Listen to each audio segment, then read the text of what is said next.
right. I believe we have everyone. So at this time, I'll call to order the Land Clearance Redevelopment Authority for the City of St. Louis for its regularly scheduled meeting held via Zoom on January 24, 2023 at 3 o'clock in advance of tomorrow's impending Snowmageddon. So can we have a roll call, please? All right, Commissioner Anderson, not present. Commissioner Spencer? Present. Commissioner Jones? Present. Chair McBride? Present. And you have a quorum with 3 present and 1 absent. Thank you. Approval of minutes for the meeting held on December 13, 2022. Is there a motion to approve? So moved. Second. Moved and seconded. May we have a roll call vote, please? Commissioner Spencer? Aye. Commissioner Jones? Aye. Chair McBride? Aye. Motion passes with all voting yes. Moving on to resolution 23 LCRA 10754 relating to Metropolitan Village Preservation LLC. Zach, are you going to walk us through this one? Yes, sir. Good afternoon, everyone. Can you hear me okay? We can hear you just fine. Thank you. Perfect. This resolution is designating Metropolitan Village Preservation LLC as the redevelopment of the area located at 3101, 3117, 3123 Del Mar, and 3107 through 3115 Franklin Avenue.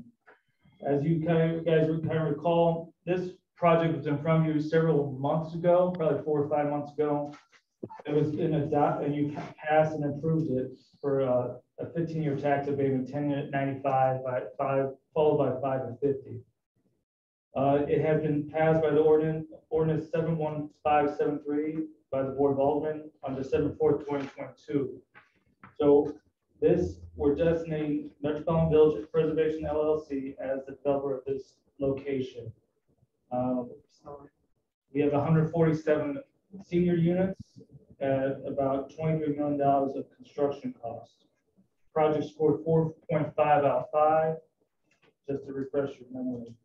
We have Eric McMahon here to answer any questions if you have.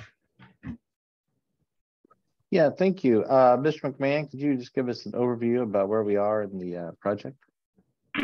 Sure. So we obviously have our tax credit award from Missouri Housing Development Commission, 4% low-income housing tax credits, and we have an award of National Housing Trust funds as well.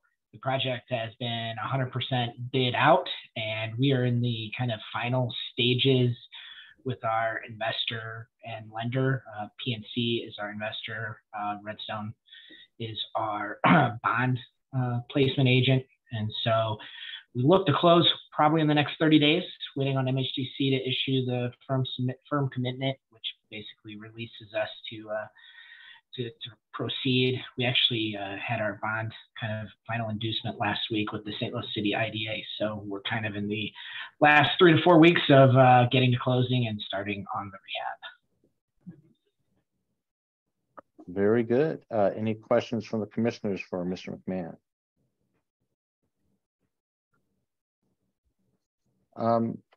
And then, Mr. McMahon, how is it dealing with the scattered sites in this particular project? I believe they're all fairly proximate to each other, so it shouldn't be. Yeah, so it's a cluster of sites kind of that wrap around the Metropolitan Village Apartments. Metropolitan Village Apartments is the focal point of the redevelopment, and that has the low-income housing tax credit award. The few other sites are basically going to be redeveloped by the nonprofit partner in the project. And they're going to kind of redevelop it, clean it up. We're looking to build a parking lot for added parking for the property as well. So they're working on kind of finalizing site control. Some they have site control, some they're kind of wrapping up the final stages. So it's kind of a 2-part process. The LIHTC development is the main kind of focal point, and then we're working on kind of the remaining pieces to basically augment the Metropolitan Village Apartments itself, clean it up. Very good. All right. And let's see. I believe there's a financial impact report perform for this? Is Jake or someone on the line to discuss Yes. that with us? We got Jake here. You can go with the scorecard. Good Very good. afternoon. So as Zach mentioned, this score is a 4.5 out of 5 in our model, which is a bit unusual for LIHTC deals. Usually the score is kind of low, but this one is fairly dense for the site. The unit mix is 147 units. Almost all of those are 1 bedrooms. There's 141 1 bedrooms and 6 2 bedrooms. The contract rents are going to go up about 12%. But those are all subsidized units, so the tenant contribution will change. And Jake, you're breaking up just a hair. If you could just speak up a tiny amount, it'd be great. Sure, no problem. I'll scoot closer to Zach. One's not my lap, we're okay. So this does have a fiscal benefit of $20,000 over 10 years for the city, increasing to $100,000 over 12 years, and benefit to the schools of $12,000 over 10 years, increasing to $193,000 over 20 years. With these LIHTC deals, we do end up with some smaller numbers than we typically see in a market rate transaction, but this is as much a policy decision as anything, just to support these types of development. Very good. Any questions for Jake from the commissioners? Commissioner Spencer.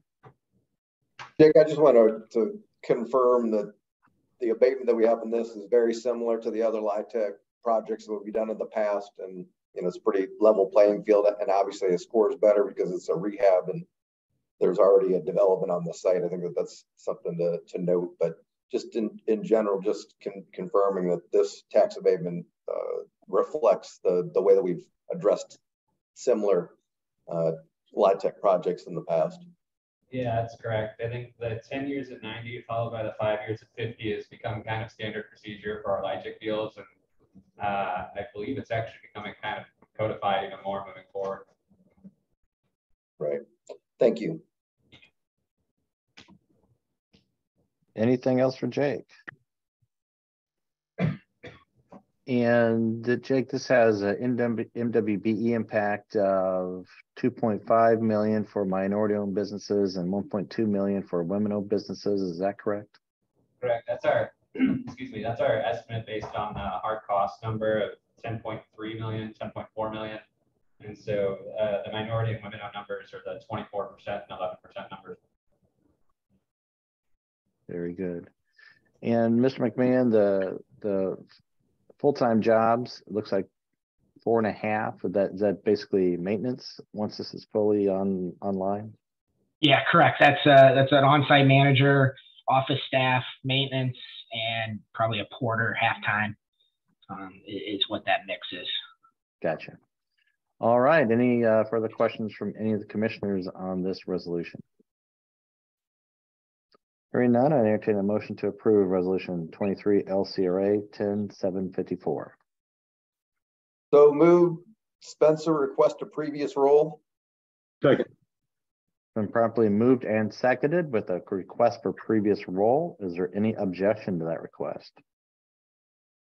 Hearing none, the motion passes and the resolution is approved. Good luck, Mr. McMahon. Thank you for your time. All right, moving on to 23 LCRA 10755. Zach, I think you're going to walk us through 3417 Louisiana. Yes, sir. This resolution is declaring 3417 Louisiana area to be blighted, improving a blighting study and redevelopment plan for that address. This property has been vacant. In a previous life, I was a housing director over 10 years ago, and I looked at this house, and this house was vacant during that time.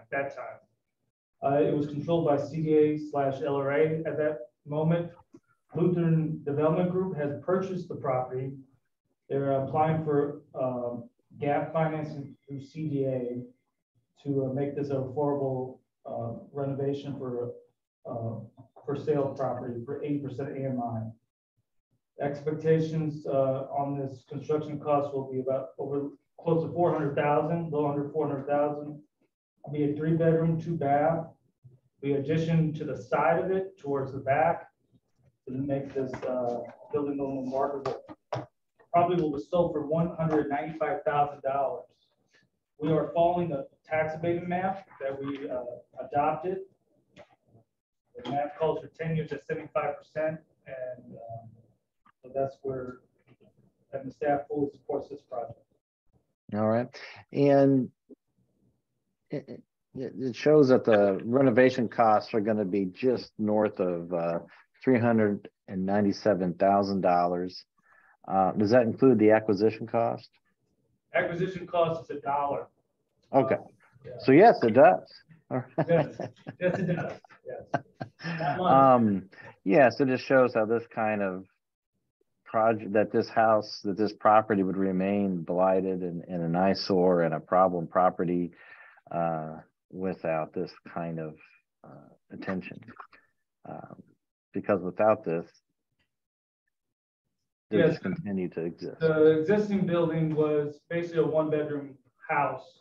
So with the addition, it will be able to be more marketable for a family. With block grant and home funds, I don't know which one they're receiving. There's much more, let's say, a lot of other red tape they have to meet, guidelines they have to meet to produce this project. So that's why the cost is usually higher than a normal market rate renovation. Very good. Any question? And do we have anyone on this resolution, Zach? No, we do not. Okay. Any questions from commissioners for Zach Wilson? Commissioner Spencer. Zach, on this abatement is reflected in the map already, right? So this is pretty much already approved just based on the way we're looking at the market value analysis map. Correct. Yeah, 10 years at 75%. Yes. Okay, and hit the voice recorder because I've said this a lot before. This tax abatement is not really a developer incentive. It's an incentive for the buyer of this single family house to move onto the block and to take over this property once it's renovated.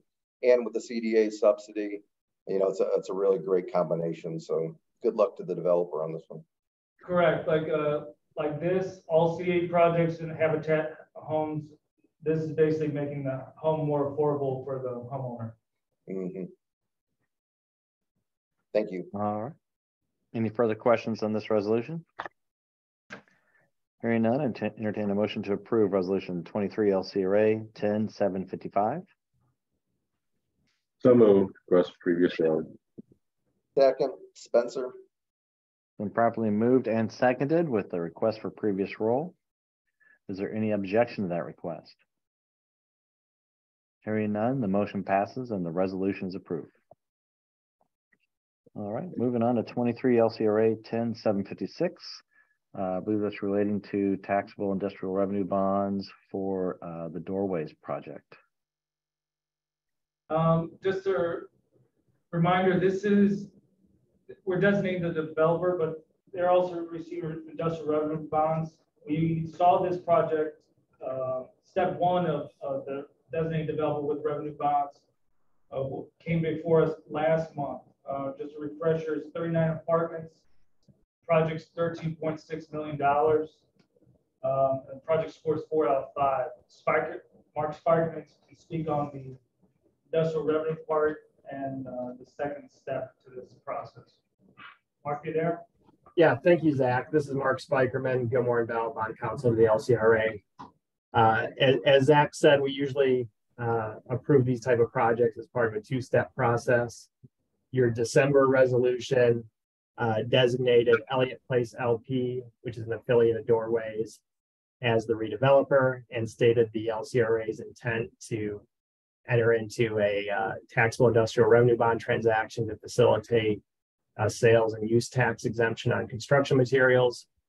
The resolution before you today is the second step, which approves the final forms of the bond documents to actually complete that bond transaction and grant the sales and use tax exemption.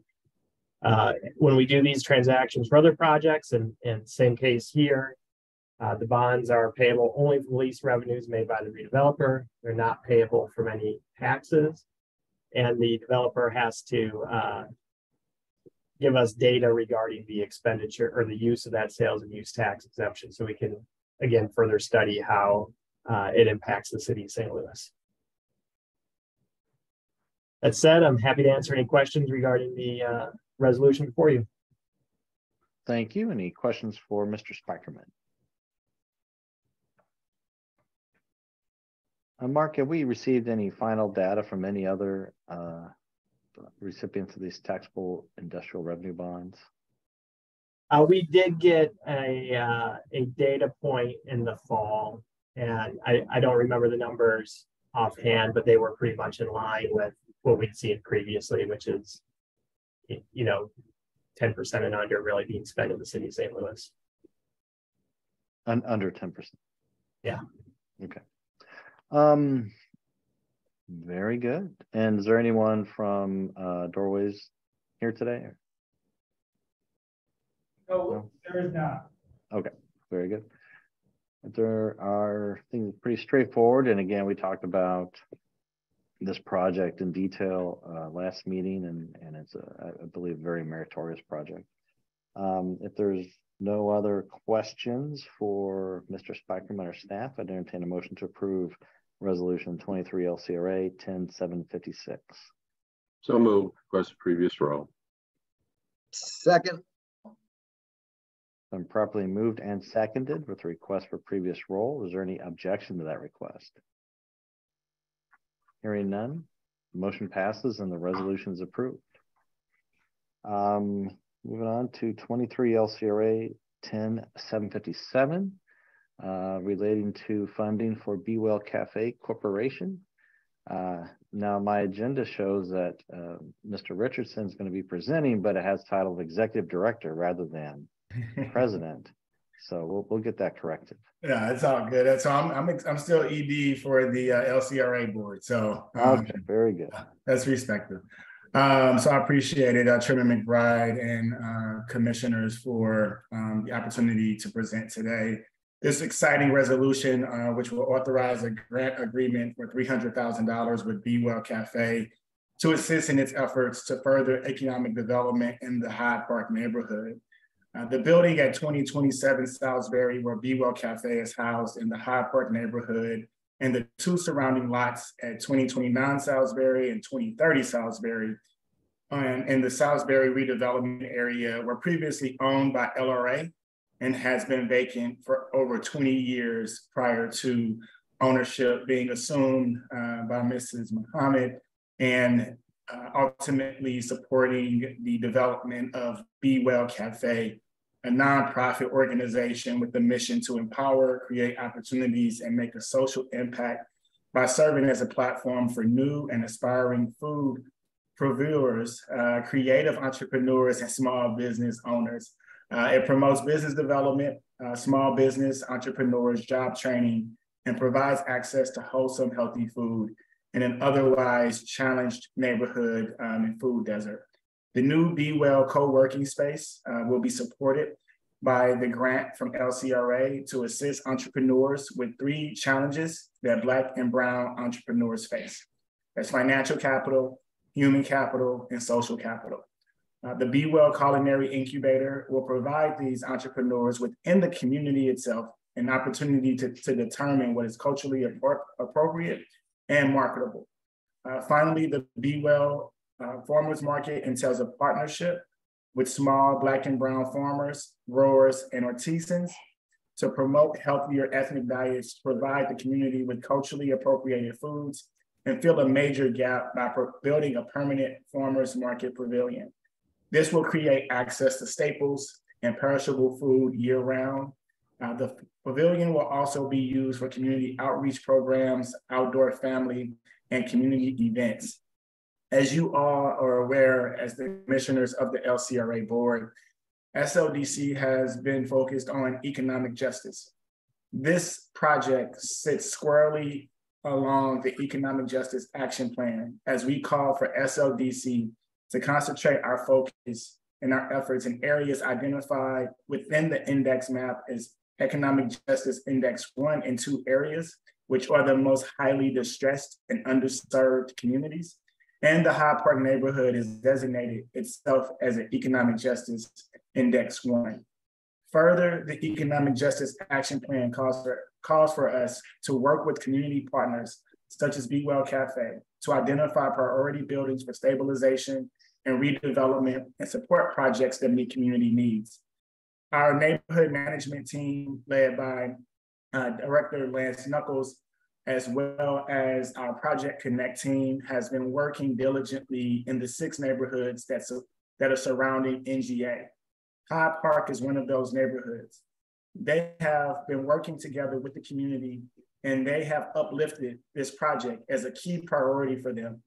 As the community members, the residents, have identified Be Well Cafe as a cornerstone of economic development activity that's needed to support equitable and inclusive growth.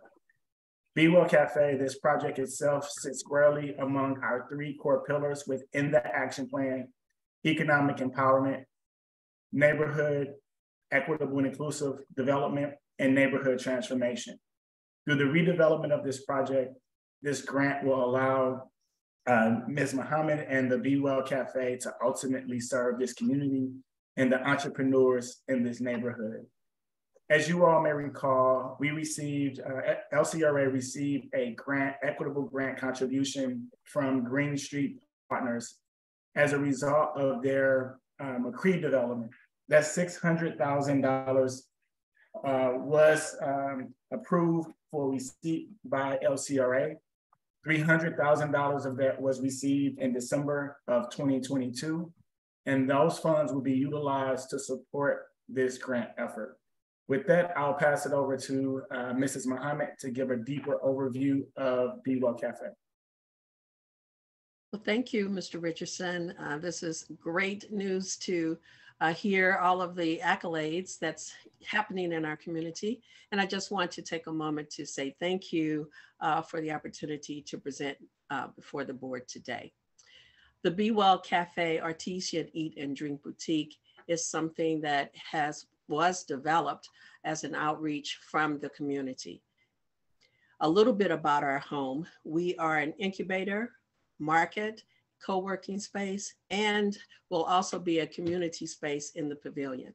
We're located at 2027 Salisbury in the historic Hyde Park neighborhood. As Neil pointed out, this property was previously owned by LRA and set vacant for a little over 20 years. In this home, we'll provide an option for affordable, culturally responsive entrepreneurs, small businesses, in a space where they feel safe, celebrated, and part of the community. We are working ongoingly with the community because as a business owner, we want to be a part of the community, and as well as a resident, because I am a resident of Hyde Park as well. We are members of the Hyde Park Neighborhood Association and the Neighborhood Planning Committee. Next slide, Sarah.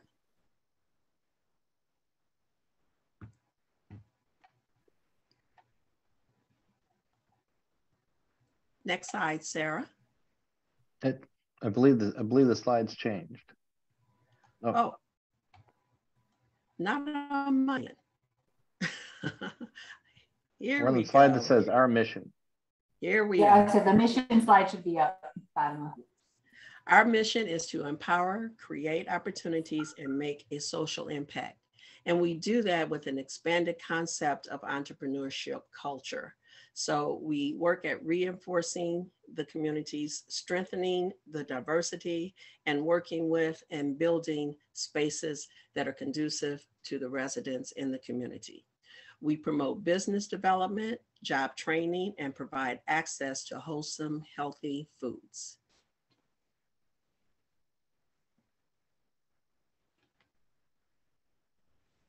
A little bit more about the cafe. Again, we are located in Hyde Park, which has suffered disinvestment, food insecurity, and inequity. The cafe was developed as a response from a listening session held in the community and beyond. Be Well has joined the Farm to Table movement, and this movement helps to support the local community.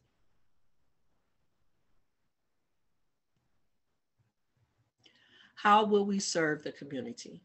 Promoting job training and mentor support, offering event space, and the Be Well Farmers Market will provide fresh, wholesome food all year round to our businesses and local community, as well as a community meeting space.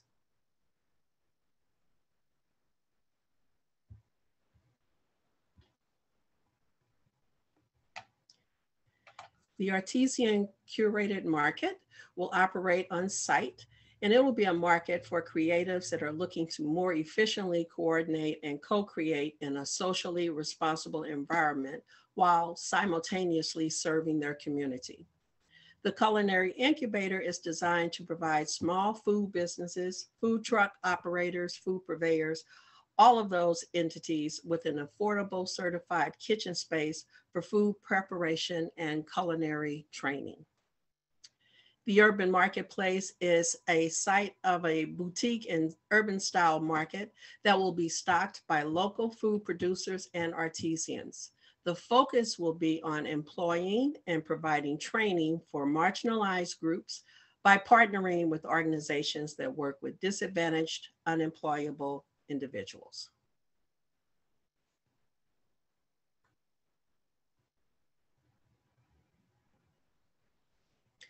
The need for this $300,000, it will complete the co-working spaces, conference room, meeting spaces located on the second and third floor of this iconic building.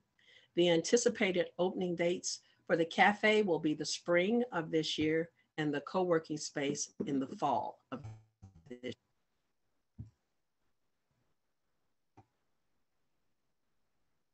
The impact that this project will have on the community is everyone knows that vacant, deteriorated properties are a negative influence. Vacant and abandoned properties are detrimental to the quality of our neighborhood. The Be Well Cafe project will improve the health and safety of the community. It will turn a liability into an asset and help to remove barriers to revitalizing our area. It will place a vacant property back on the tax roll, and it'll be instrumental in the development of the upcoming Salisbury Business District. Of course, it will increase property values. Just a little show of our progress. Originally, when we purchased the property, the entire back of the building was demolished. So we went in right away and stabilized by replacing that back wall, putting in a new roof, new gutters, rebuilt chimneys, doors and windows in the back. We moved to the facade and we're continuing to work on that. But you guys, the pictures I think speaks volumes. You can see the improvements that we have made, and we're eating it like an elephant, one bite at a time. So we're really excited about the progress. We like to show a little bit about how the community has embraced us, even as we're on the lots. Our building isn't complete. Our farmers market is just a pop-up, but the community comes out and supports. It was really impressive to see the community embrace the police officers who actually patrol our areas now, bringing their children out to get engaged in our volunteer for our community garden, and just the overall welcoming that we've received thus far.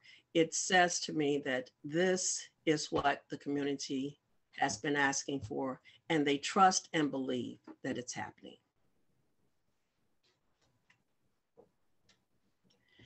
Just a small thank you to some of our supporters and acknowledgement of the help that they've given us along the way. So just take a moment and take a look at just some of the people.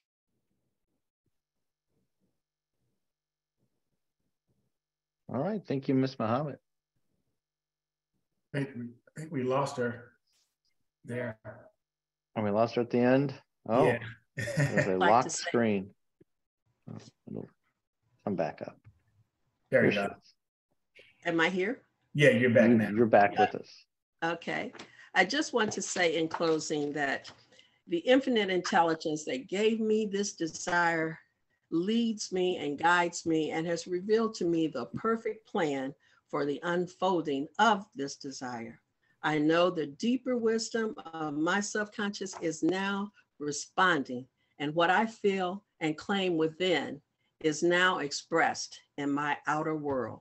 There is a balance, equilibrium, and an equanimity, anonymity. Thank you all for the opportunity.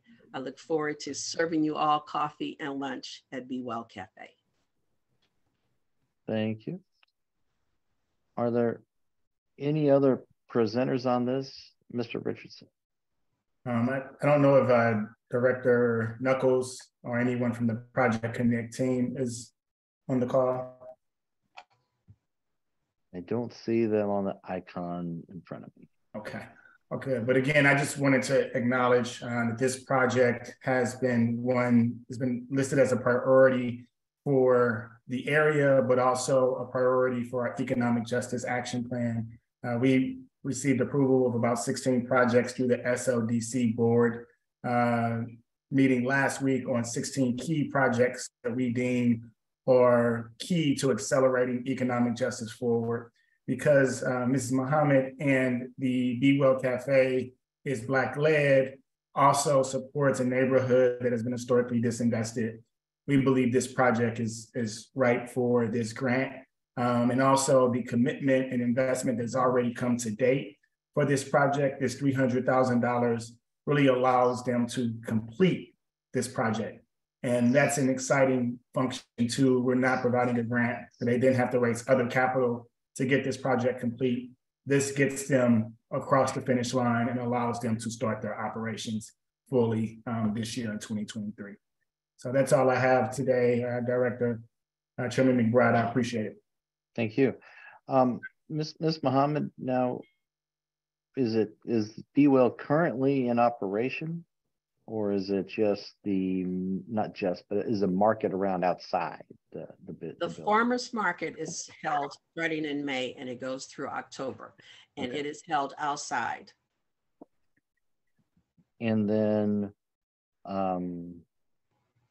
in your presentation, you mentioned the job training and the mentors. Could you describe that a little bit more to me? Absolutely. We'll have culinary incubator space, and in that space we'll offer pastry training, sous chef, and we'll do safe serve as well. We'll also train folks that are interested in a community garden, because we learned during COVID that so many people turn inwardly to their innate talents, and they were growing all of this produce and they were giving it away, and we gave them space and they came and actually sold at the market. So we do offer a urban farmers training program as well. We had 6 graduates of that last year. The folks that are in the co-working space will have access to business coaches, mentors, and collaborative opportunities. And then are these mentors coming from the community or from within Be Well, or where are they? They are coming from the community and Be Well. Okay. Some of them are actually going to be in our co-working spaces and have agreed to reduce the cost for those members that are in the co-working space as well. And then some we're going to have under programming be able to offer that to some of the startup businesses at no charge. And then this may be just the way the resolution is written, but I'm trying to understand this. Does Be Well own the building on Salisbury that's being rehabbed? No, it does not. It leases that property, and the lease expenses are waived in match with the construction and rehab of the building. Eventually, we're going to transfer the building to the nonprofit, but at this point, we're just working under a lease. And is that eventuality, is that memorial, is that written down, is that contractual or aspiration? Our lease is contractual. we're still I talking. understand the lease. Is there, as far as Be Well owning it, is that part of an agreement? We're in discussion right now with attorneys and the board to see how that would best suit both parties.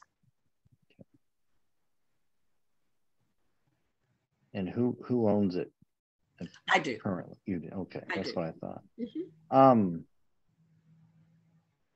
The piece I'd like to see addressed is that transfer to Be Well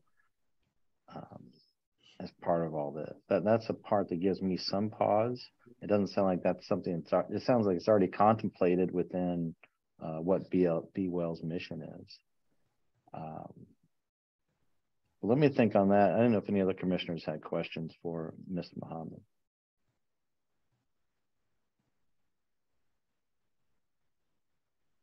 Commissioner Spencer. Well, let me just start by saying I've known Ms. Muhammad for many years, and congratulations on all of your work. We know how dedicated you are to the community. I love how this resolution points out, number one, the 16 priority properties and, getting some direct investment into those properties. We almost want to call them points of pride in our community. And I love the fact that we're directing this investment back to the economic justice plan.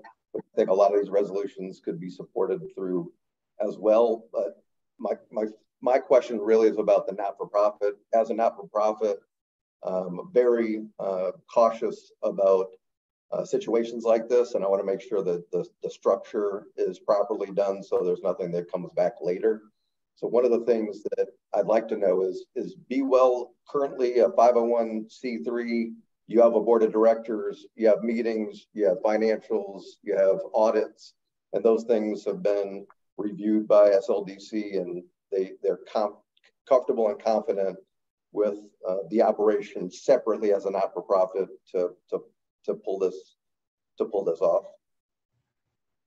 Yes, and I know David Meyer, if you're in the room, David, I know you've done some background research and reviewed their articles of incorporation and made sure they were in good standing as well. I did check on the Secretary of State's website. It is a Missouri not-for-profit corporation. I did not do any review at the federal level, so I can't verify the 501c3. I'm sure Ms. Muhammad could talk about that. Well, our 501c3 lapsed for just a moment. Stinson and Stinson are working to get that reinstated because we were 1 year short of turning in financials. We didn't realize the first year we didn't have, I think we were under like $50,000. And so we didn't submit. We mailed it in. They said, oh, you had to do it online. I won't give you the whole story, but it is in the process of being put back in effect. And in the interim, we are working and under a partnership with another 501c3 organization.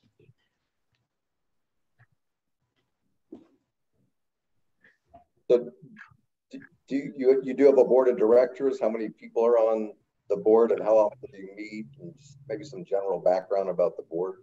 Absolutely. I have 4 people on the board: Sonia Tompkins, Kimberly Berry, Azim Muhammad, and Larry Cohen. And they all consist of various backgrounds. Sonia Tompkins is a business coach and mentor. Larry Cohen is a local entrepreneur that has had several enterprises here in St. Louis. The most recent one was NextCore. Kimberly Berry is a school teacher and professor at Missouri State University, I believe it is. And Azim Muhammad is also a striving entrepreneur and world-renowned comedian, travels extensively. But we do meet regularly via Zoom. We have board meetings at least once a month.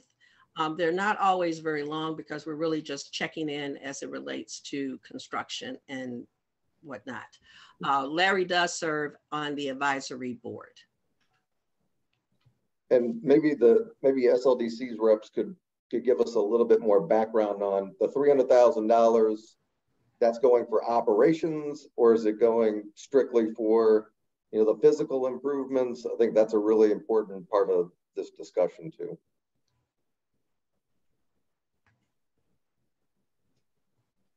Yes, the goal is for the completion of the physical structure itself, and for the project to begin full operations. That way, the project will ultimately be able to start their full operations and generate revenue and other income to continue the mission moving forward. We believe that was the best use of funds after having extensive conversations with Mrs. Muhammad and the Be Well Cafe team.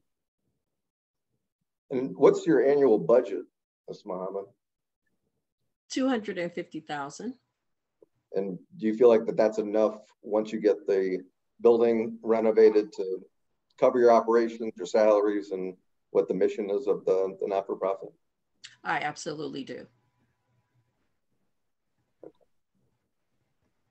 One of the things that we looked at early on was pretty much the operation will be able to support and run itself with all of the high tech now, the co-working spaces. We'll have a manager that will be on site. The goal is to have a manager that lives on site to work actually in the cafe and to make sure that the co-working space is running smoothly. But it is all automated. So that relieves a lot of extra staff that we thought we would need. And also our rental spaces are very affordable and our overhead is very low. So we did a lot of research as it relates to budgeting and making sure that we could be self-sufficient. And I think that will be okay in that regard. Thank you. Thank you.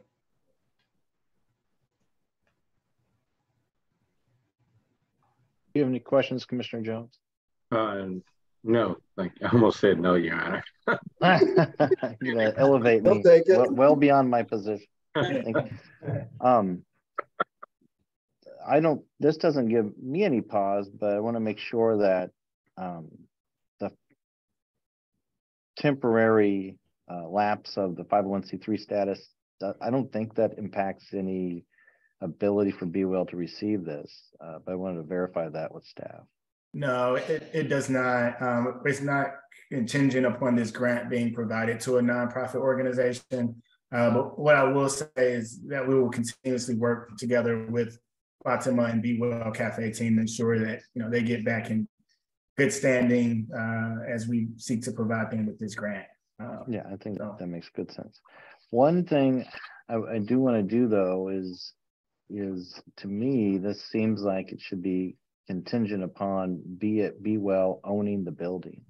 If the money's going to Be Well to rehabilitate the building, then I think that needs to be the owner of the building. And it sounds like that's being contemplated, correct, Ms. Muhammad? That's correct. We're in conversations now. Okay, so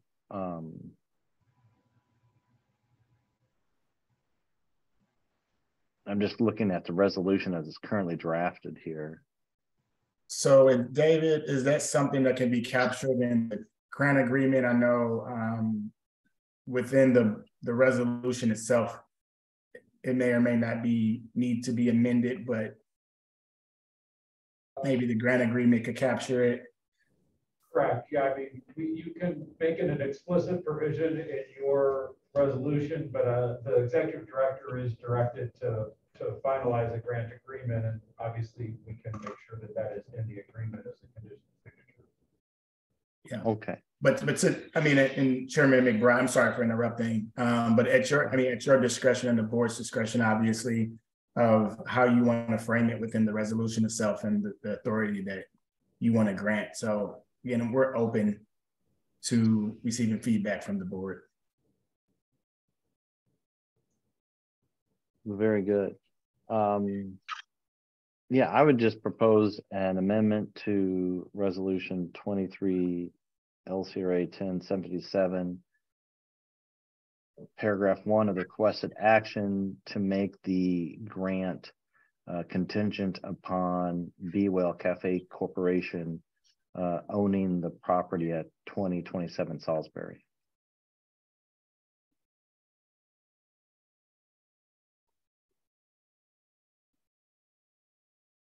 Which would need a second and subsequent vote. I'll second that, but we might want to add that the purchase price by the not-for-profit is the same price that Ms. Mohammed purchased the property at, just so there's some clarity around that. Unless others feel differently. No problem. Commissioner Jones? Yeah, that was a second. Go ahead. Was Yeah, that we'll the call for second? a vote. Please. Right.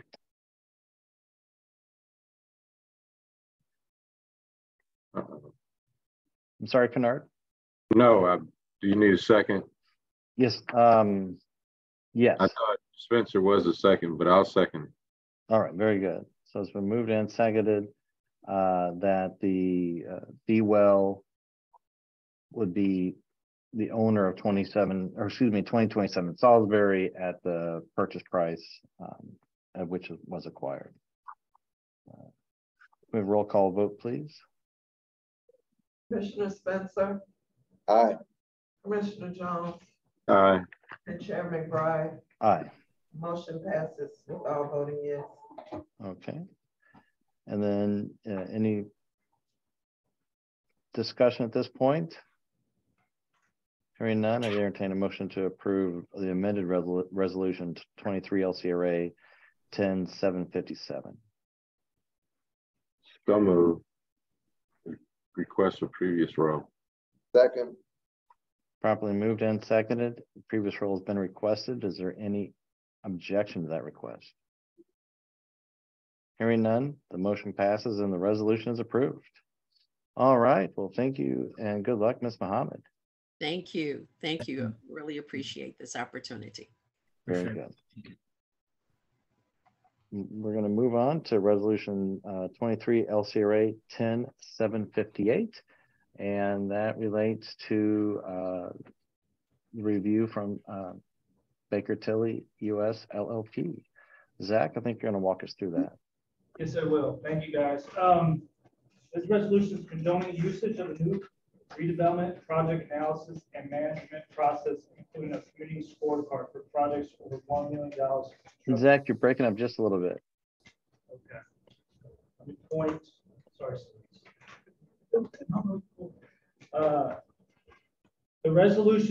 This resolution is condoning usage of a new redevelopment project analysis and management process, including a community scorecard for projects over $1 million in construction costs.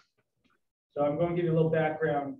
Back in the end of 2021, we contracted with Baker Tilly to kind of do a assessment of our existing conditions, and they also engaged stakeholders and the public on what we could do better, or just how the current SIM process was being handled. Then after that, after those findings, we amended the contract in 2022 to kind of look into the process of revamping the process and looking at the financial model. Within the new process they propose is a robust community benefit scorecard that they'll present here in a second. The scorecard and several of these steps will be new to our process moving forward. I'd like to point out that Exhibit A, there's several steps here that are from application to neighborhood engagement. All those things will be done before you guys will be seeing the projects, before LCRA touches them. The LCRA board touches them. So there was numbers there. Project steps 1 through 7 would be done before you guys saw it. No, just for a point of clarification, Zach, we don't have that Exhibit A in front of us with numbers on it. We have that process overview is all we have. Correct. So I'm cheating. You're previewing. All right, I just want to make sure. I counted ahead of time. I apologize. Several of those steps are new. So neighborhood engagement requirements in the future. community benefits scorecard, a standard developer vetting process. All those would be done up front before you guys vote on a project. And all those also would be in a packet presented to the public at the time LCRA votes on something. So the public will be aware of them as you will. So I'd like to, but to be clear, project under $1 million would still follow the map as we approved some years ago. The map is very clear and transparent. Developers understand it, the public understands it. So it's best not to mess with something that's a clear process there. So I'd like to present Jolena, Tom, and Elias from Baker Tilly. They'd like to go over the little presentation and before we proceed. Okay. Very good. Thank you, Jolena, Tom, and Elias. Great, thank you. Thanks for having us again. It's been a great pleasure to work with the SLDC, and then by way of the process, I'll also working with all of you. So it's been just over a year and we've been underway. Zach gave a great overview of the work we've been conducting. Just as a reminder, the new framework for incentives, the goal is really to create a transparent and consistent incentives program. So this is a new mechanism by which equitable economic growth can be advanced in St. Louis. So we will, if you don't mind switching to the next one, Ely, we will introduce this document, which it sounds like you have as an exhibit, which is helpful. Again, some of this is, sort of standard process, but we really want to dig in today into the detail of the community benefits scorecard. And then Ely will focus on that. And then Tom will jump in and talk more about the financial analysis of projects as they come before us. Ely, I'll turn it over to you. Sounds good. Thanks, Jolena. What you're looking at here is the process overview, and Zach kind of gave you the greatest hits there, the highlights of what we've been working on. And like Jolena said, today we're really going to be focusing on the two biggest changes to the incentives process, which is the community benefit scorecard, which I'll talk a lot about. And then Tom will jump on and take you through some of the updates that have been made to the financial model, which includes the rate of return analysis and cost benefit analysis that you all are very familiar with. But it is helpful to, before I jump into the community benefits scorecard and how that functions, it's important, I think, to see it here in the way that the process flows and how it fits into the new process. So the community benefits scorecard, it's more than just a scoring system that we're going to apply to projects. Like Zach said, it's really kind of a key component of determining what projects will actually make it to the board for review. So the way that we've got the process laid out here is that one of the first steps in the process, once an application is received, is it's going to go through this community benefits scoring process. And projects will be required to have a minimum score to be eligible to move forward with the review and to be eligible for incentives.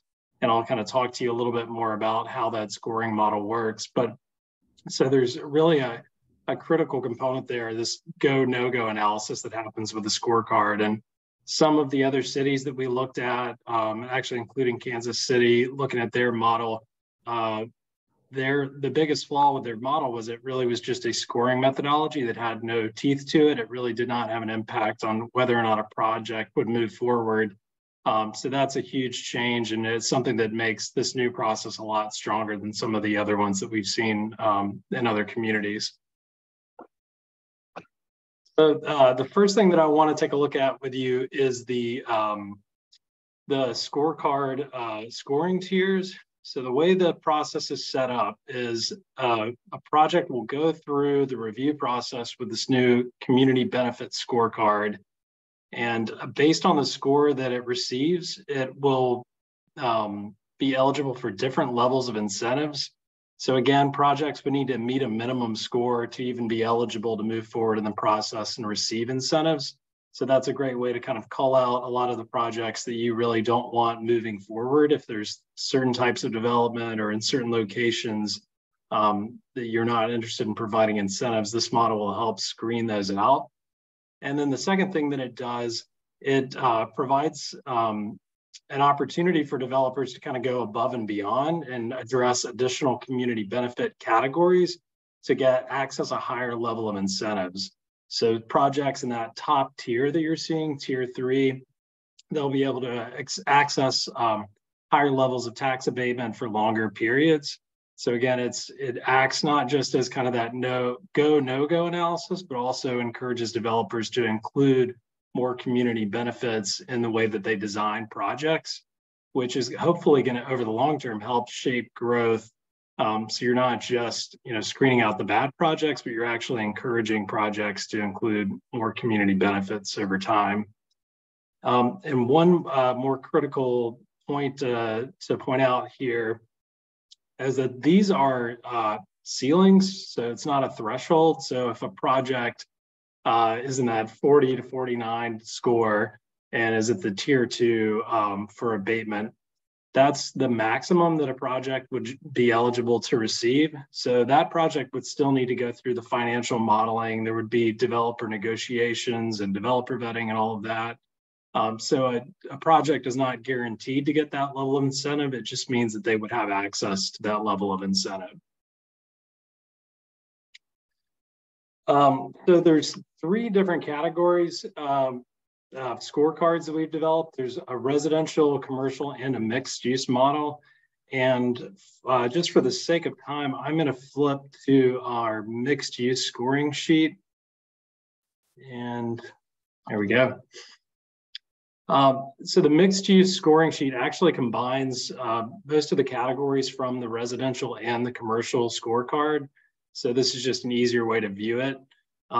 For the sake of time, I won't go through every one of these community categories. I did want to talk about a handful of the really critical ones. But if there are questions or we want to take a look at anything in more detail, just let me know. I'd be happy to dive into that. But I did want to call out just a couple of these categories that really hit to the key points that Neil talked about. The first one being geography. So this is actually one of the larger point categories on the scorecard. And this would be tied back to the Economic Justice Index map or other similar mapping tool to help try to drive growth to key areas of the city that have historically experienced disinvestment. So that would be a major point category. Projects located in those areas would receive up to 30 points based on the level of development that they've seen in those areas. And then another large point category that you see here is affordable housing. And I wanted to look at that a little more closely to clarify something.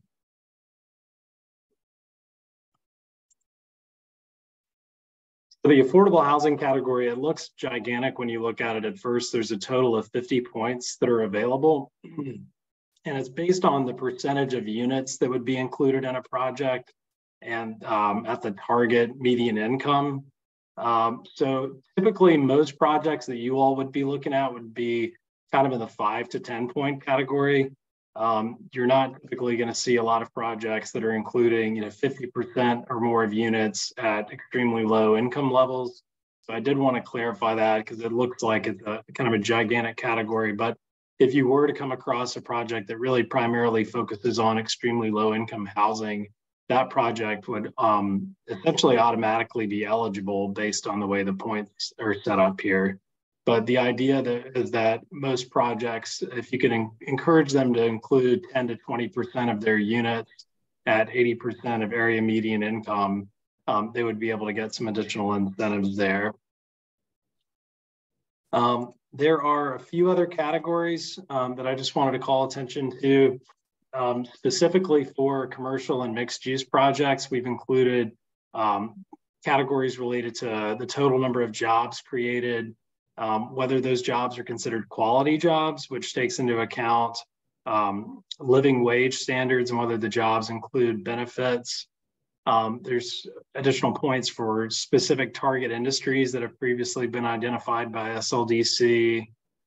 There's also a lot of categories here related to kind of more urban design components and focused on density and walkability, locations along pedestrian and commercial corridors.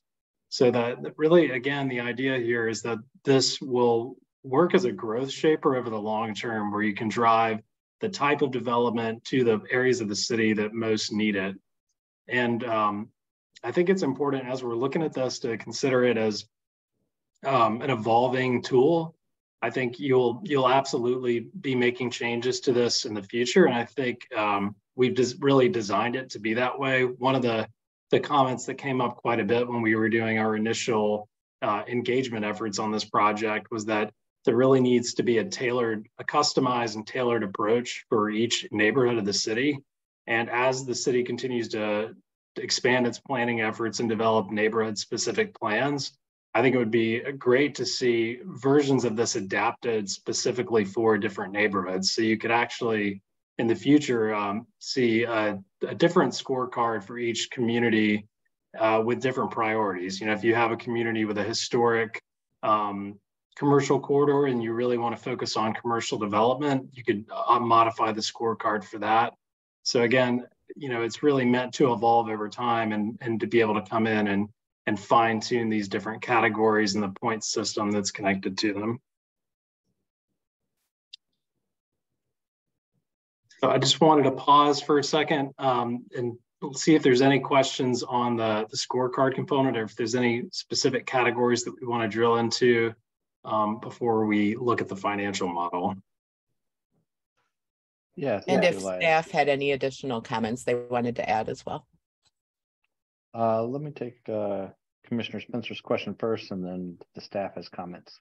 Entertain them at that point. Thank you. Thanks for clarifying the affordable housing. I think that's really a critical component of this process. I've said this in past meetings, but as a developer coming to the city of St. Louis, that dashboard really becomes the litmus test on whether somebody's going to be able to move forward in this process. And I just want to make sure that there's a way to be able to self-score using the outlines that you've put together for this incentive review package. Getting it to SLDC is a great step forward, but we also don't want to waste a lot of people's time. So I just want to make sure that that dashboard is going to be able to provide the information to a developer to know what they're going to be able to get if they fulfill the criteria that we set forth. Yeah, that's a great point. I'll let staff jump in too, but the idea that developers should have a clear understanding of what the requirements are, that's exactly what we heard in those meetings as well.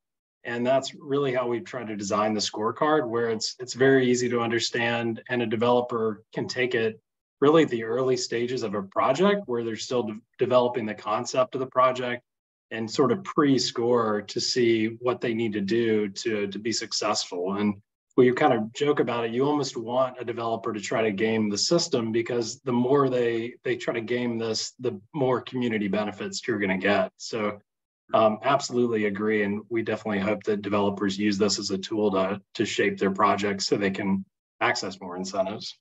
And that is the goal, is to have this dashboard front facing as a way to really dive in if you've got idea on a potential development project. Correct. Yeah. That's all. This will be on our website, facing forward.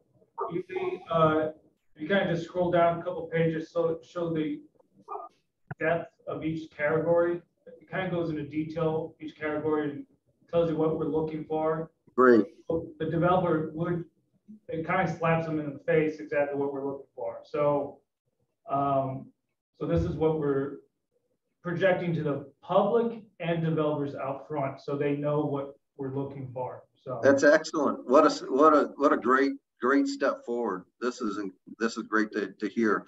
One last thing, since I've got the microphone, the $1 million threshold has really been pushed back on by a lot of developers in our community.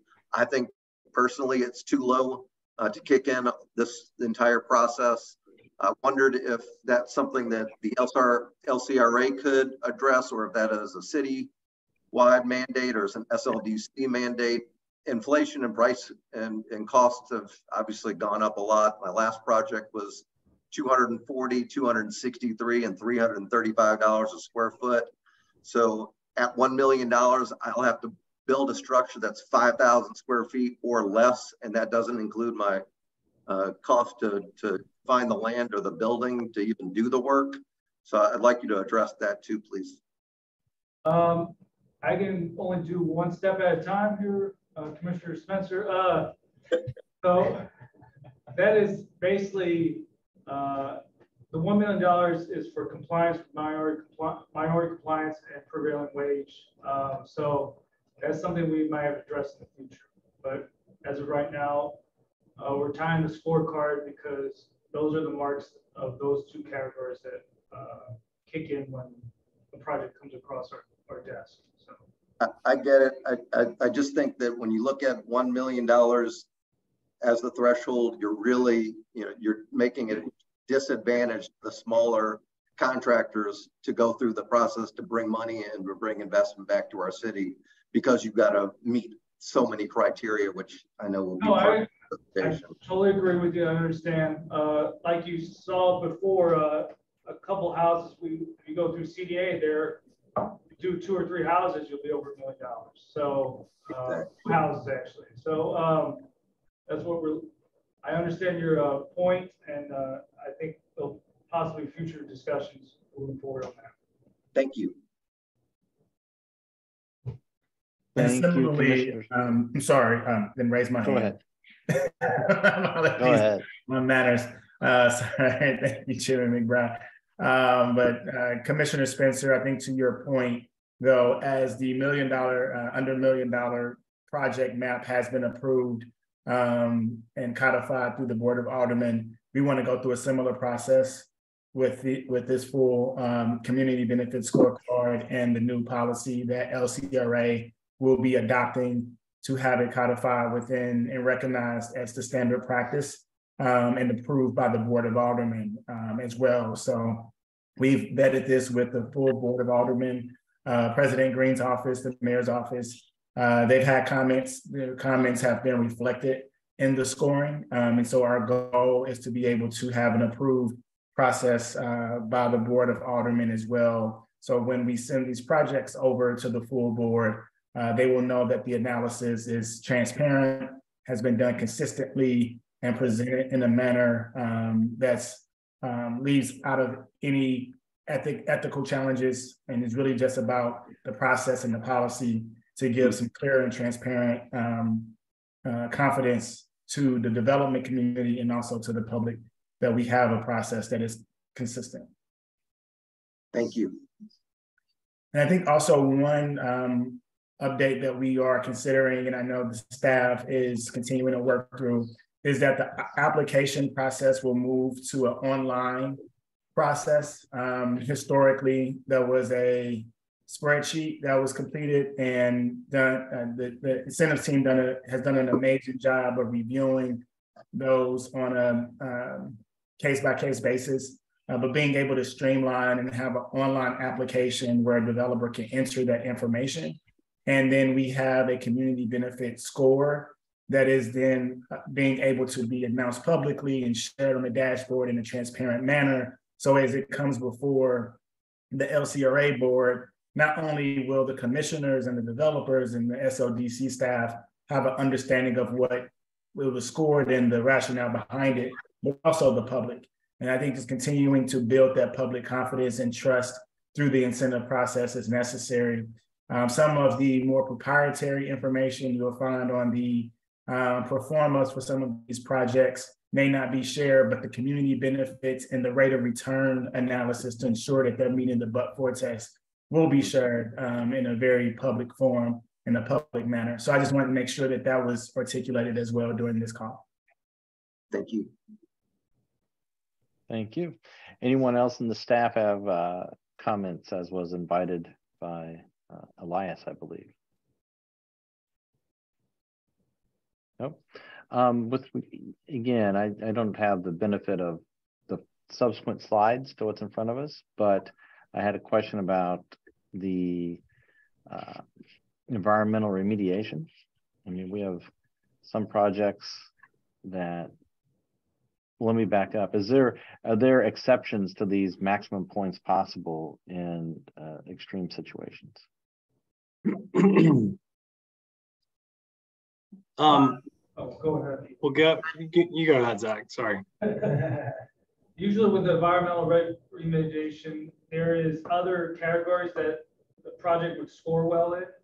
So it is, I understand where you're going with that, but usually it's in geography, job producing. Those are the type of things that all those categories would work together to get that project over the hump. So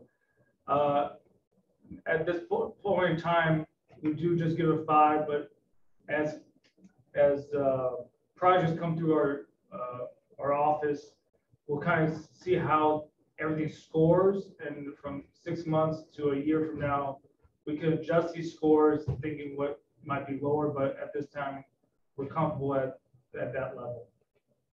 And then there are also other tools and resources at SLDC's disposal, such as brownfield credits and other programs and loan programs that we have available that can provide additional support for these projects outside of just what a tax incentive or abatement can provide for.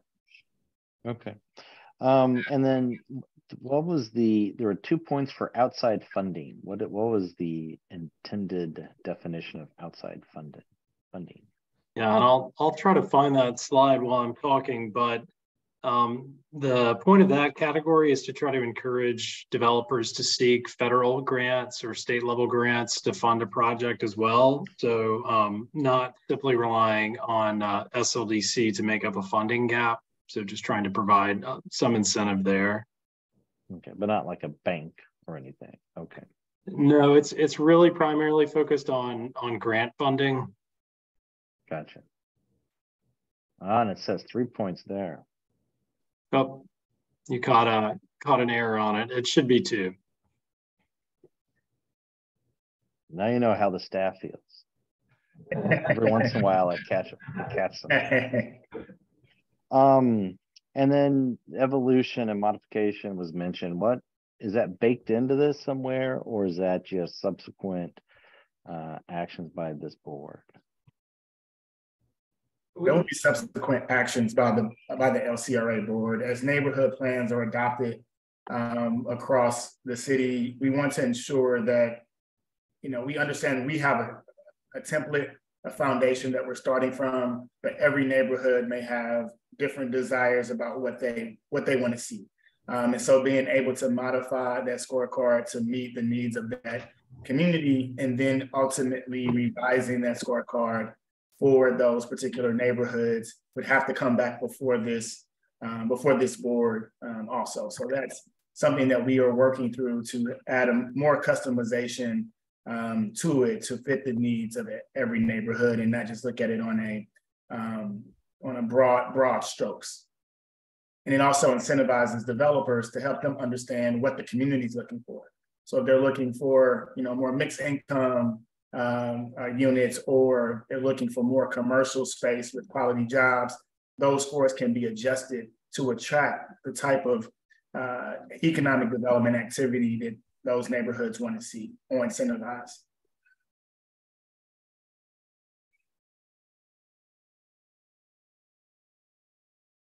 Very good.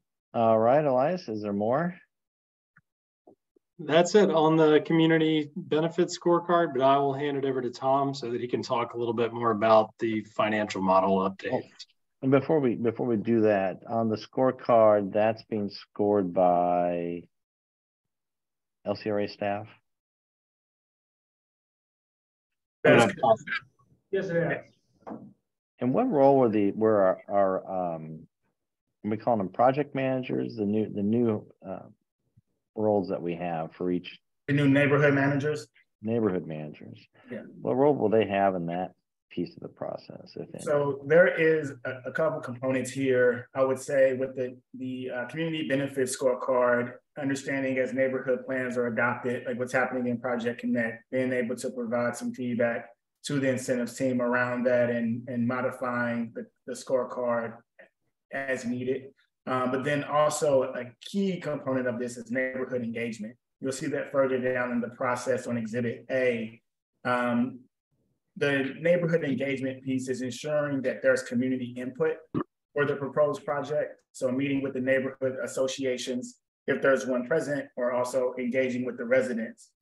So our neighborhood managers will be working alongside our incentives team to ensure that that takes place. All right. And is developer vetting in the next piece, or is that something separate from both the scorecard and the financial benefit model? That's go ahead, Zach. We'll be coming back to you a little piece at a time to go into more detail for you. But today was mostly just the community scorecard and the new financial analysis. But I'll come back with more detail on the developer vetting for you. Okay. All right. Then we'll proceed with Tom. All right, sharing the screen. Thanks, everyone. Are you able to see the dashboard? Excuse me, the draft dashboard? I feel like we're not seeing the full dashboard. I'm gonna scroll down. Are you able to see all of it? Or yeah. Okay. Yes. I'm gonna start at the top. So yeah, as Ely mentioned, this is really the goal of the scorecard, and it's reflected up here as well. Again, in the matrix, the points allocated as well as the scoring tiers. The goal of that scorecard is really to articulate the why. Why is the city participating? Why is incentives being used for the project? The goal of the financial model is to answer the but-for question and the cost-benefit question, which are really kind of those statutory thresholds of, is assistance warranted for a project? Is this level of assistance reasonable? And what is the impact or benefit to the taxing jurisdictions resulting from the project? So those answers don't necessarily in and of themselves tell you why you would use incentives, but they help to answer and solve those statutory questions. So that's really what the goal of the model is. And what we're really working from is largely the model that the SLDC staff had in place before. We've made a couple tweaks to some of the calculations, but generally speaking, the rate of return analysis that was being done in the prior model was accurate.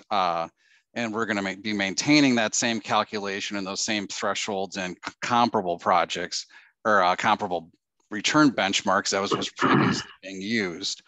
The one thing you will see here that is different is the scoring against the neighborhood average and those various thresholds and the scoring of like the 4 out of 5, et cetera, is really being replaced by the community benefits scorecard. This is the goal.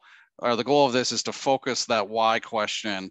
What is the benefit to the community around that community scorecard piece, and that other scoring criteria would be going away within the proposed model.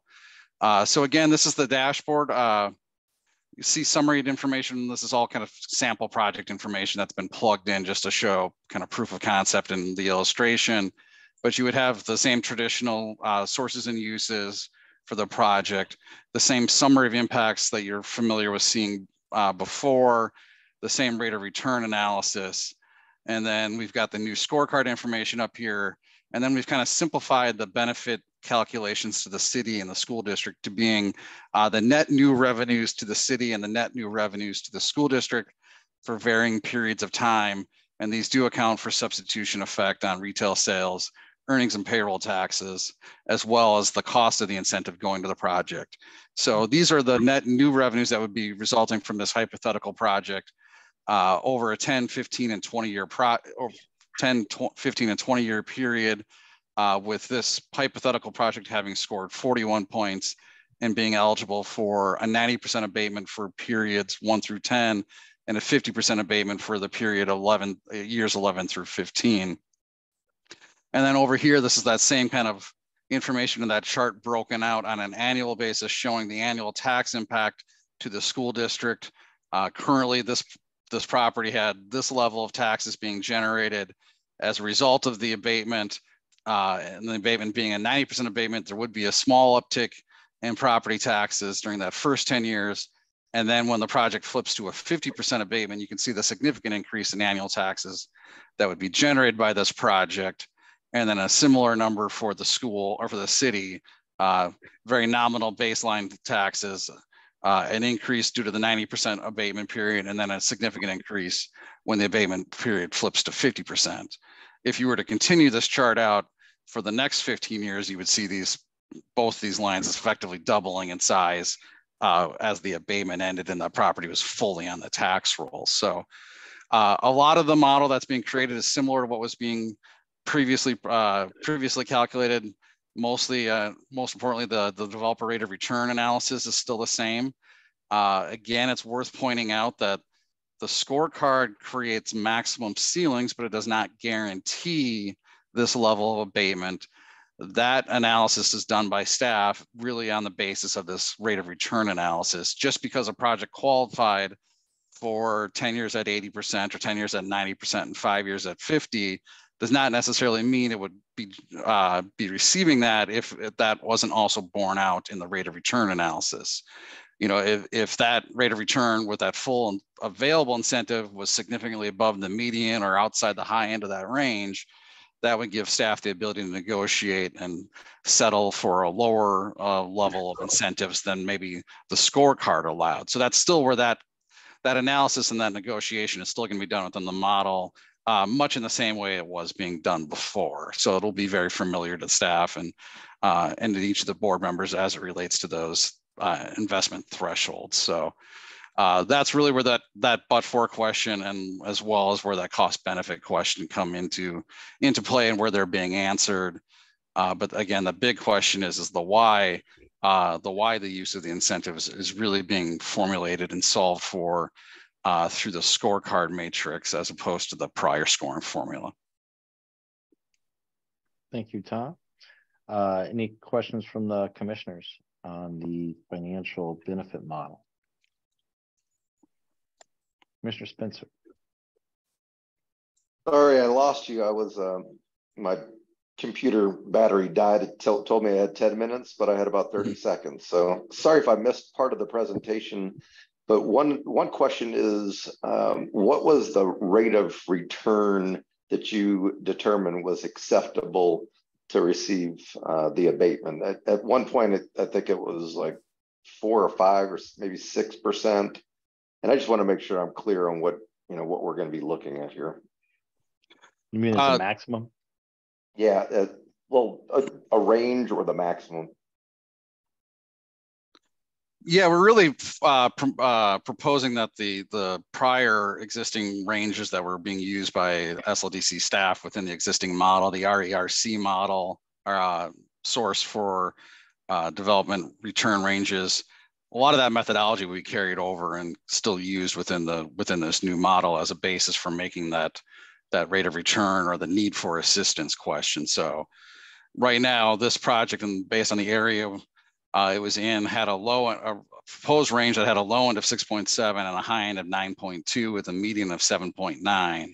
So it would really, the expectation would be that projects that fall outside of that range would be considered to not be considered feasible without assistance. And then oh, sorry to interrupt you. And then the other benefit, so what is the rate of return with the project without assistance is the answer to that yes, fundamentally, but yes or no, but for question. And then where does the rate of return with incentives fall in relation to that range is the question that helps answer, is this the right amount of assistance? If you run it with the full term of assistance that maybe the scorecard allowed, but it falls at the higher end of this range or outside of this range, that gives staff the ability and the evidence to be able to negotiate to a lower level of incentive than maybe the scorecard called for. Right. Yeah. Looking at the S&P 500 over, decades, the average rate of return is 8%. So I've said this before, you need to incentivize somebody to take risks in our city that's going to be a greater, return than that. And it seems like we're in that range. So I'm happy to hear that.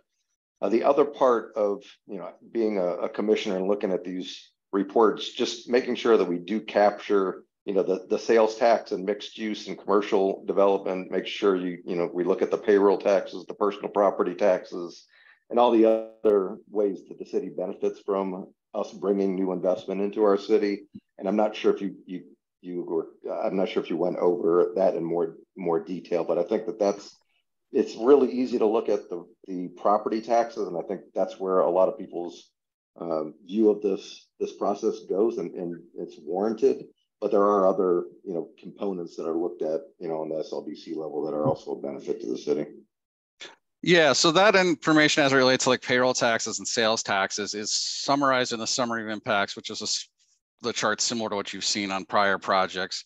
And that also under this net revenues to the city number, this is both property taxes as well as new payroll taxes and sales taxes as a result from a new project and new residents within the city. Was right. Something that was already being formulated within the model. So this is a combined number that accounts for all of those. It does net out some level of substitution effect to be conservative, and it does net out the amount of incentive that's being provided to, again, knock that down a little bit further to make sure that this is really a net number. Right. And then we compare that to the amount of taxes that are currently being generated to show the overall net new benefit to the city, and then similar to the school district. Yeah, I think that the summaries, obviously that's always been there, and I don't want to get it too convoluted, but just being able to see what those additional considerations may be helpful, in the future too. So maybe that's something to consider. Yeah, the individual amounts will be able to be calculated and pulled out of within the model. Just from the dashboard standpoint, instead of listing 6 categories here showing each of those, we just showed a summary number for this purpose. But staff will definitely be able to pull that information out of the model and respond if there's any questions or specific requests regarding that. Excellent. With, thank you. Each project moving forward, once we come to the LCRA board, there'll be a packet about the community scorecard and a packet about going into greater detail on the financial model also on each project. So you're going to get a lot of paper or a lot of PDFs from us moving forward. We'll kill you with boredom, but we're giving you all the information so you can vote on it, and the public will have that information. The board of aldermen will have that information. So it'll be all on our website moving forward. So next couple months, once we get a project in, you'll be able to see these packets together, and so you can vet the staff also as we start this process. I'll warm up the printer. Thank you. Tom, on that, on the financial benefit model, you indicated there wasn't a 4 out of 5 score or anything like that, but there is going to be a fixed denominator, I assume, for residential, for commercial, and for mixed use, correct? The scorecard, it's really going to go back to the scorecard matrix that Elias walked through, and there really isn't a minimum denominator on that scorecard. It's just how many points within each of those categories does a project get to, and does it trip over the certain tier thresholds? Isn't there a fixed denominator that for each category once you add up all your maximum? Isn't the way we structured it? Understanding how it's going to be structured. Yeah, it's not actually done as a percentage of available points. So it's not like you're getting, 90 out of 100 or 60 out of 100. It's total points, because the reality is no project could score well in all of those categories. That's why we have such a broad range of different categories. So it's based on a total points system that you go through, score the project. It gets a certain number of points from whatever categories are applicable. And then it goes back to those scoring tiers. Okay. So we're going to be, and not a negative by any stretch, but we're going to be grading on a curve rather than on a fixed amount. Because we're going to be comparing against all our projects, and no project's going to get 100% of the points, is what you're saying. Correct. Yeah, it would not be based on a percentage. So when you see those categories and you think, well, my project could never compete for these points, it's not really you're not penalizing a project for not scoring well in a certain area. I see. Tom, did you change any of the internal formula in the creation of what you just showed us, the financial benefit model? Yeah, we're currently going through and redoing a lot of the calculations within the model so that they're easier and more trackable by staff. The formulas, the way the formulas were written were very condensed. So what we're doing is working on breaking those out into individual components within individual lines within the model, so that it's easier for someone to track through what's being calculated and how it's going on, how it's functioning, as opposed to all of a certain calculation being within one simple formula, one single formula containing 10 components. We're going to have 10 one formula lines essentially. It's going to get us to the same place, and the math that was being done in large part was being done correctly. It was just very opaque in its ability to view it. Okay, and is it going to all be compatible with the new, or I don't know if they're new or not, but the computer systems and software that SLDC has? I would assume so. It's all Microsoft Excel based, so I don't think there's anything special or particular about it. Okay. And then does your model, does that account, every once in a while we have some outliers. We have some projects come in with pilots instead of an abatement, and they have a fixed amount of taxes that they're paying in lieu of, or a fixed amount they're paying in lieu of taxes per year, and that escalates. I mean, would your model account for something like that? Yeah, there should be ability within the model to make some changes along those lines. I think the fact that the calculations are going to be more broken out than they were before will allow that to be capable of being done easier. Even if it's done by a specific input, or if it's done for that specific project's model, changing a formula, or physically entering in that specific scenario, it'll be a lot easier to do that, because you'll be able to pinpoint exactly where that calculation is being done and change it, as opposed to it all being kind of combined together. Okay. Let's see, any other observations from the staff on the scorecard or the financial benefit model that we need to be aware of that may not be obvious to you guys? Let me back up. The staff's been living with this for a year and a half, maybe longer. Yeah, we've been working on this for about a year and a half, almost since I started. Yeah. So right. Yeah. So it's been a process, and I think we perhaps skipped over an important part of the tremendous community outreach that Baker Tilly had. I know that they had online Zoom meetings, in-person meetings throughout the community, all over the city. They dealt with the developers. I understand there have been exhaustive meetings with staff in which they dug into all the nooks and crannies of these models, which we are using and are now being refined by this resolution. So I think it's a good process to go through to evaluate ourselves, to evaluate this process. And it's been a thorough and in-depth process to make this all better and to achieve these results, which are intended to make our city better. So thank you guys for your in-depth efforts. We certainly appreciate it. And that is yielding this work product, which we're discussing today. Again, I think as Zach has previewed, we're seeing part of it today. And so, Neil, are we approving just the process overview, or what is really before us? We're approving the process overview and some additional concerns that we might have spelled out in the background that will probably be part of our redevelopment agreements moving forward. Some type of clawbacks and those type of things. Those were just some concerns we've seen in the past from neighborhood groups and Board of Alderman and some other things.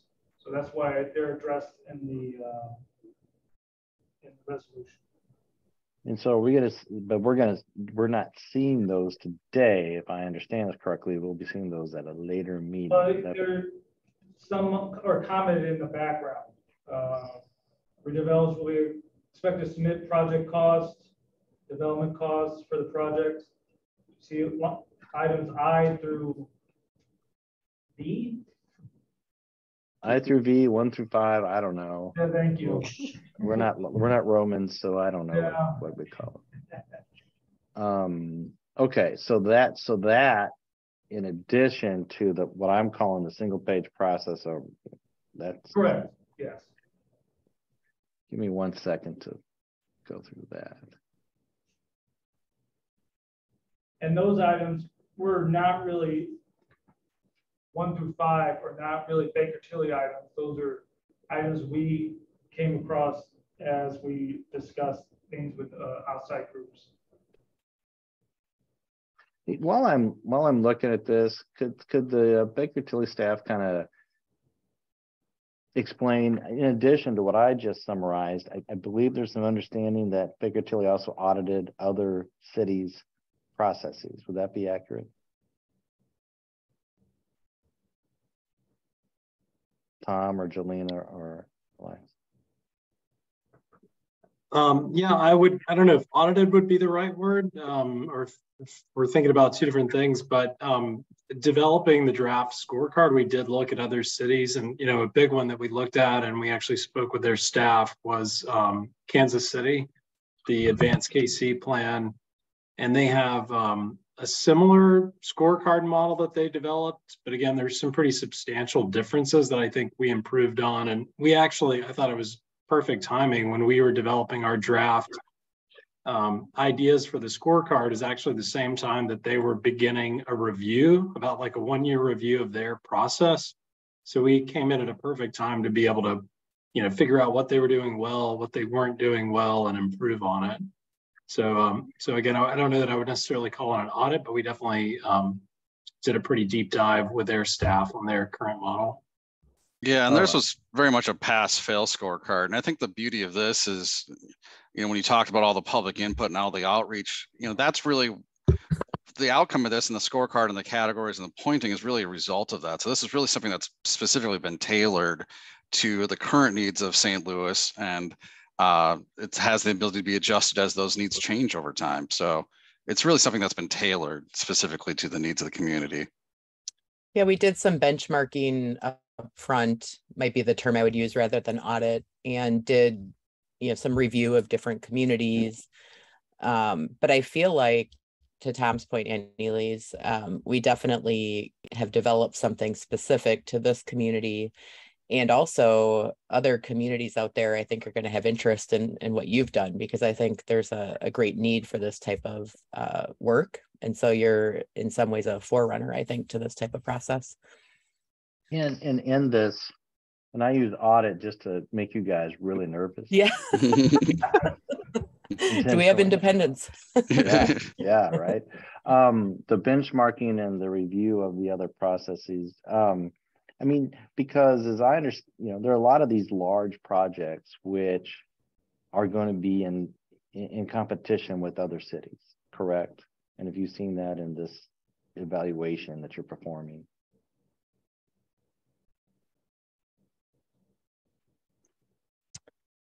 Yeah, I would agree that's possible.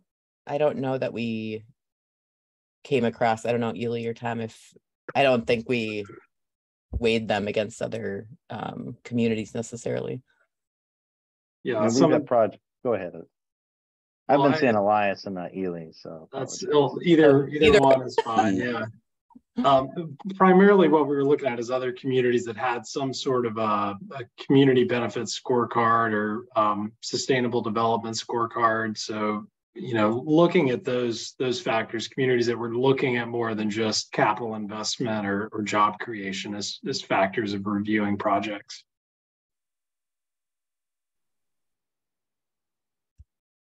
And I find it interesting, heartening that from your review of other policies in place, that this is something you think other communities will be interested in reviewing and maybe adopting parts of for their own development.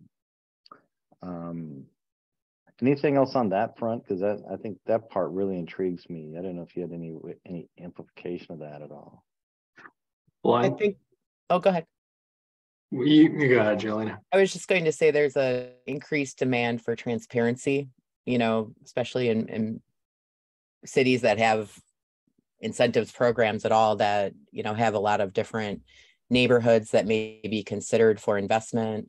So I think I'm just thinking of a couple of communities in Ohio that have shown that they are also interested in thinking about their equitable or their more inclusive use of incentives across the board, not just targeting, you know, specific neighborhoods or areas of the community. So I think in that part, it's just becoming more of a trend overall in, you know, certain types of cities, I would say, that are interested in examining that and taking that approach.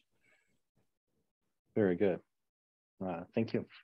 Commissioner Spencer, I can't, is your hand still up? Or are you trying to do vertigo and all of us? I'm using my phone and this is difficult for me. I'm sorry. It's difficult for me too. I'm not going to lie. Yeah, I'm glad it's not after 5 for you, Matt. So yeah, we're getting there. So I just have one question about the number 5 on the list on the resolution with the revenue protection. I think I hadn't seen that before. I'm familiar with the clawbacks, but we don't have any of those policies in front of us. So I guess you'll get some clarity around that and present that at another time. Yeah, as you see on number 5, there's cooperation with the assessor's office. We still have to have a couple more meetings with the assessor's office to see if that's doable. So it's just a possibility to keep in line with inflation, those type of things. So we'll ask you when we have those meetings with assessors to get in more detail with you. Thank you. Yeah, so I've gone through those subparts again. Now that I see the where you're headed with them, all those are, yeah, just to make sure that we're being not misrepresented, that the developers are not making misrepresentations to SLD staff in their evaluation, which are entirely appropriate and in line. All right, well, this is all very good. And thank you again, Baker Tilly. We appreciate your hard work on that. At this time, I'd entertain a motion to approve resolution 23 LCRA 10758. So moved. Request for previous roll. Second. Probably moved and seconded. The request for previous roll. Is there any objection to that request? Hearing none, the motion passes and the resolution is approved. Thank you again, all the staff and Baker Tilly, for your hard work. We appreciate it. Thank you. Thank you. Thank you. Anything on open agenda?